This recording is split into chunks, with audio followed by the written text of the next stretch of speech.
warahmatullahi wabarakatuh.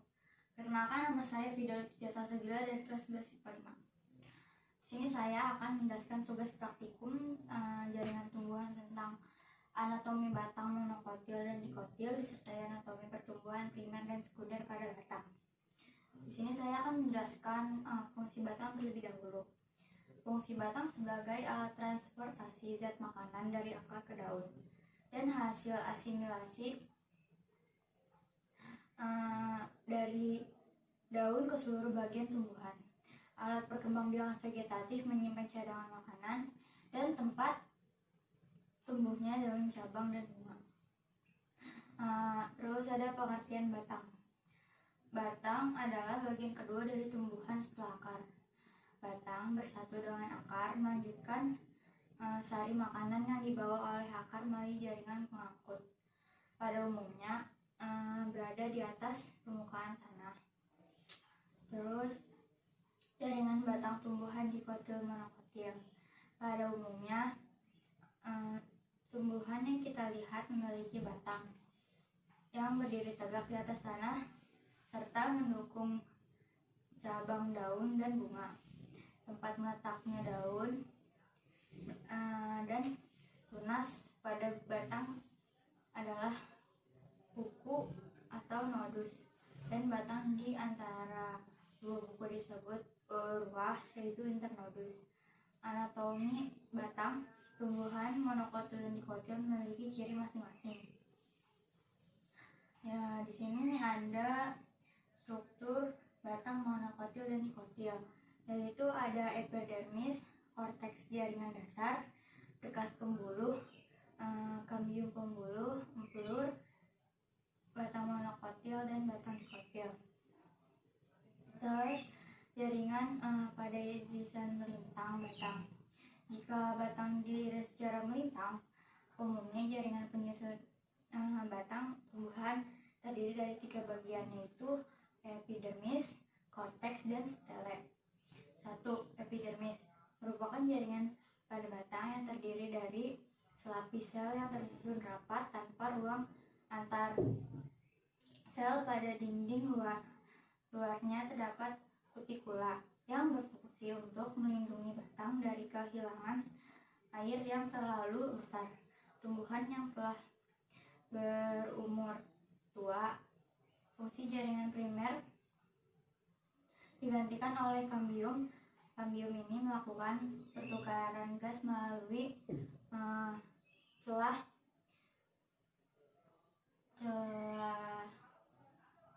yang disebut lentisel. 2. Yaitu ada korteks, merupakan jaringan pada batang yang terdiri dari beberapa lapis sel parenkim yang tidak teratur dan berdinding tipis serta mempunyai banyak ruang antar sel. Pada jaringan ini terdapat koenkim serenkim yang berfungsi sebagai penyokong tubuh tumbuhan. 3. Yaitu ada silinder pusat atau stele. Bagian dalam stele terdapat sel parenkim dan berkas pengangkut. Periskel terletak setelah jaringan endodermis mengelilingi berkas pembuluh batang serta berfungsi sebagai pemberi kekuatan pada batang. Berkas pengangkut terletak pada bagian dalam periskel. Berkas pengangkut terbagi 2, yaitu xilem dan floem. Xilem dan floem pada tumbuhan herba membentuk berkas pembuluh tersendiri yang berbentuk lingkaran. Xilem berada di sebelah dalam floem. Terdapat 2 tipe berkas pembuluh, yaitu tipe kolateral terbuka dan tipe kolateral tertutup. Tipe kolateral terbuka terdapat pada tumbuhan dikotil, di mana terdapat kambium vesikuler yang memisahkan xilem dan floem. Kambium vesikuler yang memisahkan xilem dan floem, sedangkan tipe kolateral tertutup terdapat pada tumbuhan monokotil, di mana pada berkas pembuluhnya tidak terdapat kambium vesikuler. Bagian tengah pada batang terdapat empelur yang berfungsi sebagai tempat menyimpan zat-zat makanan. Empelur terdiri dari sel-sel parenkim yang besar dan berdinding tipis. Terus ada jaringan pada irisan membujur batang. Jika batang diiris secara membujur, terlihat daerah titik tumbuh pada batang yang terdiri atas 3 kelompok sel pemula sebagai pembentuk jaringan-jaringan pada batang. Jaringan pembentuk batang tersebut terdiri atas ada dermatogen, yaitu jaringan nantinya akan membentuk jaringan epidermis. Ada phloem, yaitu jaringan yang nantinya akan membentuk jaringan korteks. Terus ada rheum, yaitu jaringan yang nantinya akan membentuk jaringan silinder pusat atau stele. Ini adalah gambar-gambar dari dermatogen. Pembelahan sel yang terjadi pada titik-titik tumbuh disebut juga dengan pertumbuhan primer. Selain itu juga terdapat pertumbuhan sekunder akibat dari aktivitas kambium. Kambium pada batang mengalami pertumbuhan ke arah luar dan dalam. Aktivitas kambium ke arah dalam menghasilkan pembuluh silem kayu, sedangkan aktivitas ke arah luar menghasilkan pembuluh phloem atau polit. Pada batang, aktivitas kambium ke arah dalam lebih besar daripada ke arah luar. Hal ini menyebabkan jaringan pada batang bagian dalam atau bagian kayu akan lebih tebal daripada jaringan pada batang bagian luar atau bagian kulit. Umumnya ini terjadi pada batang tumbuhan dikotil. Namun batang tumbuhan monokotil jika telah mencapai ukuran tertentu tidak akan bertambah besar lagi karena tidak memiliki kambium, sehingga pertumbuhan sekunder tidak terjadi. Seperti halnya pada akar, batang bila diiris melintang menunjukkan bagian-bagian atau daerah jaringan penyusun dari luar ke dalam tersusun sebagai berikut, yaitu epidermis, korteks, dan silinder pusat. Jaringan terluar dari batang yaitu epidermis. Pada batang dikotil dewasa, epidermis akan rusak dan digantikan oleh periderm atau jaringan gabus. Periderm memiliki kambium gabus atau phloem. Phloem membelah ke arah luar membentuk phloem dan ke arah dalam membentuk phloderm. Terus di sebuah epidermis terdapat daerah korteks. Daerah korteks tersusun oleh jaringan parenkim pada batang dikotil. Lapisan korteks yang paling dalam adalah jaringan endodermis. Biasanya sel-selnya mengandung amilum. Berdasarkan dengan pengamatan secara anatomis pada akar batang endodermis dan perkambium tidak tampak jelas. Pada monokotil tidak ditemukan endodermis. Bagian terdalam dari batang yaitu silinder pusat atau stele.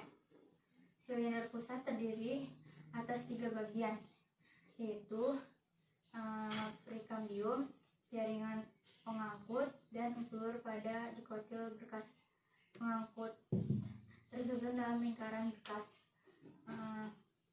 pengangkutnya bertipe kolateral terbuka dan bikolateral tertutup. Bikolateral terbuka, yaitu antara silem dan phloem terdapat kambium. Tipe berkas pengangkut berkolorasi memiliki susunan silem yang diapit oleh phloem luar dan phloem dalam. Atafixilem dan phloem luar terdapat kambium. Berkas pengangkut pada batang monokotil tersebar dan bertipe kolateral tertutup, yaitu antara silem dan phloem tidak ada berkas. Berkas phloem atau pembuluh tipis adalah berkas pengangkut yang mengangkut hasil fotosintesis dari daun ke seluruh bagian tumbuhan. Berkas silem atau pembuluh kayu tersusun dari berbagai jenis sel, yaitu sel serat dan sel-sel pembuluh pembentuk pembuluh pengangkut silem. Sel-sel mengalami penebalan dinding sehingga selain berfungsi untuk mengangkut dan zat hara dari akar ke daun silem, juga akan berfungsi sebagai jaringan pengangkut.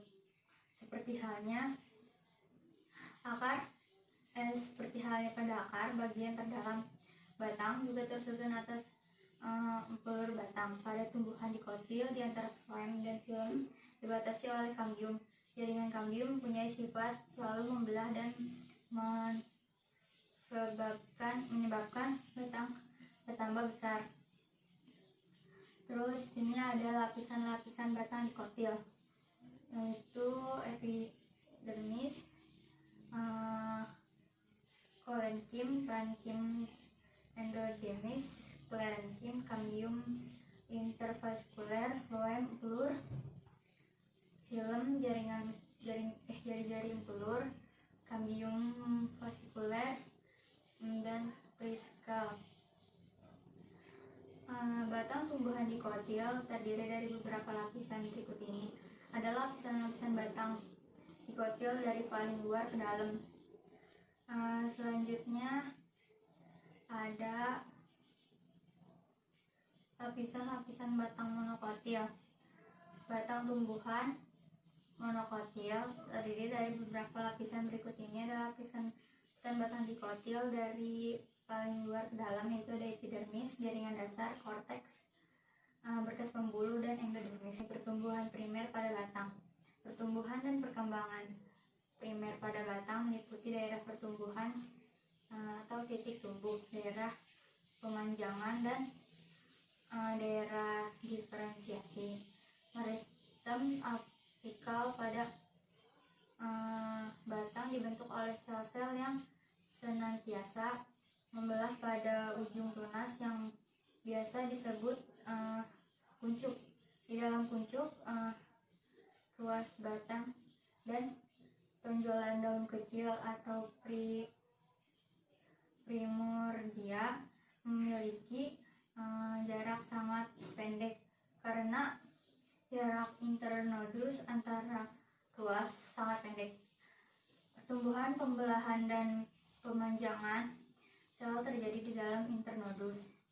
Sini ada gambar primer anatomi pertumbuhan primer pada batang. Terus selanjutnya, pertumbuhan sekunder pada batang merupakan hasil dari keaktifan kambium pembuluh yang membelah secara terus-menerus sehingga menambah jumlah jaringan pembuluh. Kambium mengadakan dilatasi ke arah dalam. Kambium berdiferensiasi membentuk xilem sekunder. Ke arah luar, kambium membentuk floem sekunder. Jejari empelur merupakan jejari bulu angkut yang bermula dari kambium, sekali dibentuk lalu bertambah panjang sampai dibatasi oleh kambium. Di sini ada gambar pertumbuhan sekunder. Hasil aktivitas jaringan meristem sekunder berupa kambium dan kambium bus. Sekian dari saya, kurang lebihnya mohon maaf. Assalamualaikum warahmatullahi wabarakatuh.